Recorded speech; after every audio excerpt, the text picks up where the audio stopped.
Hello, my name is Pam Schultz, and I am a member of the League of Women Voters Jackson Area. Welcome to our online candidate forum for the Michigan House District 47 Republican candidates in the August 6th primary election. The Jackson Area and the Washtenaw County League of Women Voters are nonpartisan, nonprofit organizations that promote voter education and participation. We host candidate forums to help voters make informed decisions. Now, let's hear from the candidates. Good afternoon. My name is Carolyn Madden, and I will moderate today's forum. It's my honor to introduce the candidate running in the Republican primary for Michigan House District 47, Teresa Spiegelman. The Democratic candidate for District 47 is running unopposed and will appear on both the primary and the November ballot. Candidate Tammy Keller was invited and scheduled to participate, but found she was unable to attend. So thank you, candidate, for participating in this forum. And we're now ready, Ms. Spielberg, for your opening statement. Hi, thank you for having me. I'm Teresa Spielberg. I grew up in Sharon Township and live in Freedom Township. Went to Manchester schools. I have over 30 plus years working in healthcare. I have a bachelor's from Adrian in biology. So I've done several things, and during my time, I've been on some committees to help get things going. And I'm running for office because I would like to give back to the community to see how much we can do to make Michigan even better than what it's been. It's a great state, and we should all be happy to be here. Thank you. Thank you. And our first question pertains to the environment. The Michigan Lakes and Streams Association reports that Michigan is the only state without a statewide sanitary code, meaning it is left to local governments to decide whether to regulate septic systems. What is the appropriate role of the state in this matter? So I think that the state should set a minimum requirement, but then I really feel that local is probably the best because the local areas know, well, they know their terrain, they know their environment, they know what's good for it and what's not. Some might need to have a little more regulation than others, depending on how many people are living in there. And if you had one sort of set rule for rural areas versus cities, it's probably not a very good thing to do in this state. We have a lot of rural that sometimes is a little rural and sometimes is really rural areas. And then we have the cities who all have different things going on. So I think local government for this is actually a great plan. Thank you. Okay, thanks. The next one has to do with opioid funding. Michigan will receive about $1.6 billion in opioid settlement funds, half of which will go to local governments. Bridge, Michigan reports that Michigan is among the worst states in requiring transparency and accountability of local spending of settlement funds. What, if anything, should the legislature do to avoid misuse of these funds? I think there should be rules on how you can use this, whether it's, advertising against opioids, or it's to buy stuff for overdose and stuff like that, or spend for treatment centers. I think the state should set the regulations up front. You must use this money for these things, and then give it to the local. And I think the local people in this case should actually have to be responsible and show where that money goes. Thank you. Thank you. The next one is on earmarks. The state of Michigan's 2024 budget includes more than $1 billion in legislative grants, also known as earmarks. The Citizens Research Council of Michigan reports that about 65% of these earmarks were added at the 11th hour and weren't available for review until the final vote. What changes, if any, should the legislature make in earmark spending?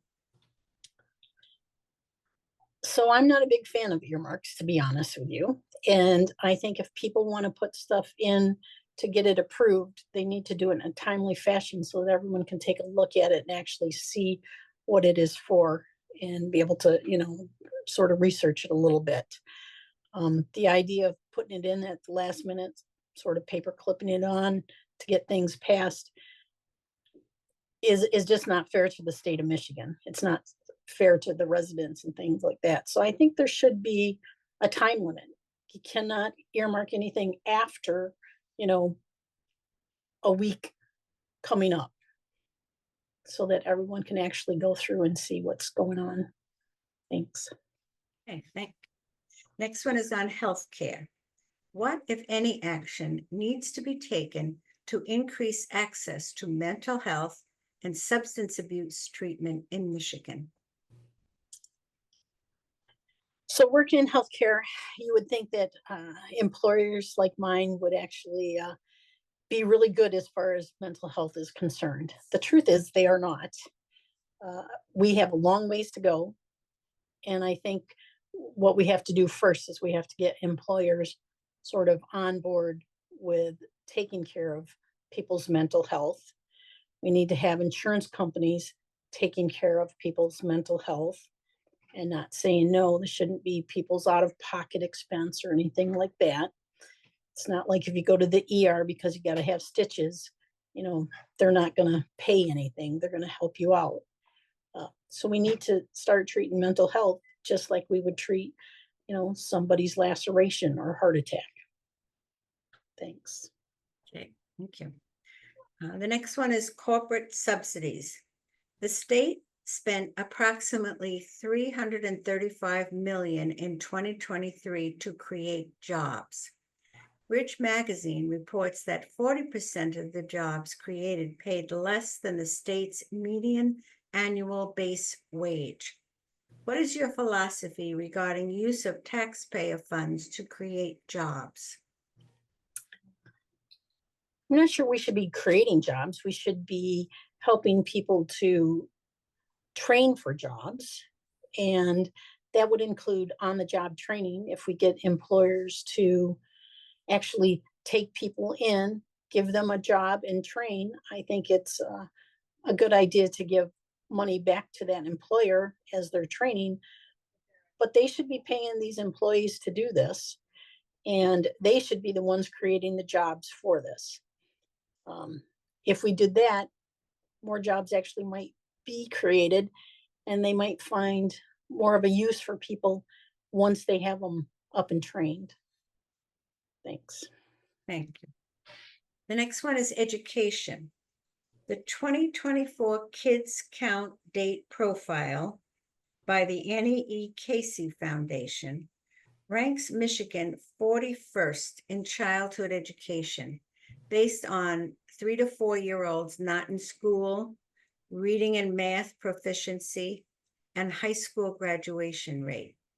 What steps, if any, should the state be taking to address these concerns, and how would you pay for them? So this has been a problem for a long time, including back when I was in school. I really think, we have all these new options now, AI, robotics, all these extra things that are being offered to people. And for some students, those are wonderful. But there's a lot of students, if you ask me, that are still being left behind. I think the state should encourage and maybe help support more of the basic education, such as reading and writing. Because if we can get people to know the basics, the opportunity for them to go out and get employment that can give them a living wage is much better than those people who graduate high school and actually can't read yet. Not everyone's going to be a robotics master or AI. So thanks. Okay, thank you. And the next one is the Michigan National Guard. Michigan's House and Senate minority leaders recently asked the governor to deploy Michigan National Guard units to Texas. What is your position on deployment of the Michigan National Guard to manage the U.S.-Mexican border?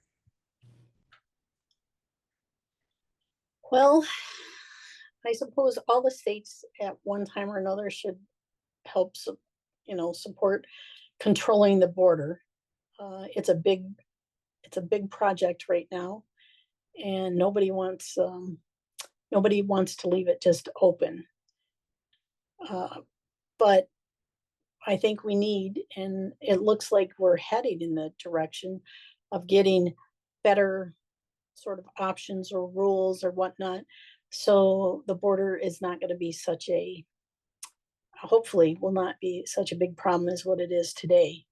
Maybe when people realize that they can't just walk in like they've been doing and actually have to go through some channels, that will stop the big influx of folks crossing.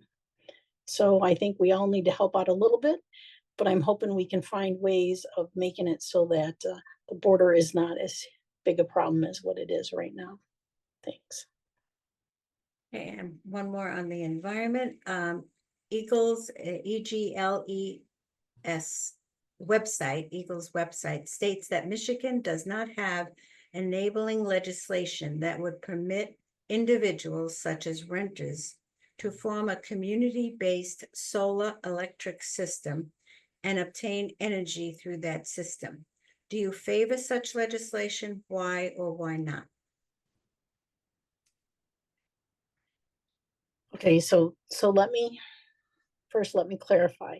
This is saying that people who are renting someplace are not able to get solar power at that particular place. Is that correct? Well, it's a community-based solar electric system. So the renter might not, well, I don't quite, know all the ifs ands, but so that's the idea, that it might not be solar on your house, but you join the community-based solar system. Okay. Well, imagine anybody who wants to join should be able to join. I cannot, I'm not sure we can force people to hook up to their properties if they don't want to do that.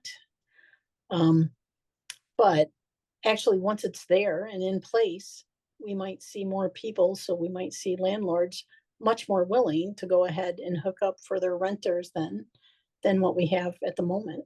So I don't see that it's necessarily a bad thing to let them do. Thank you. And the last question is personal values. In what civic or nonprofit organizations have you been active in recent years? So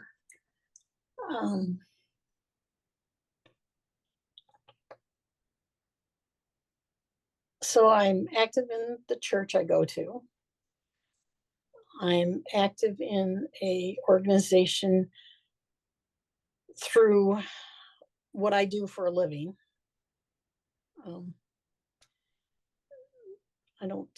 Neither of those are all of those are nonprofit. I don't always, to be honest, I just don't always keep track of who I volunteer for and who I do what for. If the call comes and I have time to do it, I have a tendency to just go ahead and do it. I'm not sure it's always important for people to say who they volunteer for or what they volunteer for, versus as long as our people, when they are called upon, are willing to go out and do it. I think that's the bigger thing. Thank you. Okay, thank you. Okay, thank you for participating in this session. And now if you'd like to offer your closing statement. Okay, thank you. And once again, I want to thank you for having me. I'd also like to say that I am not a politician. I don't know everything, but the truth is, if people are willing to give me a chance and vote me in, I will work my hardest to be a very good representative of everybody in the district, not just certain people, but everybody in the district in the state of Michigan. Thank you all very much. Pam? The Jackson Area and Washtenaw County chapters of the League of Women Voters thank the candidate and the volunteers who participated in this program and the community members who submitted questions. Please urge others to view our forums. More importantly, please vote in the August 6th primary election, either by absentee ballot or in person. Thank you.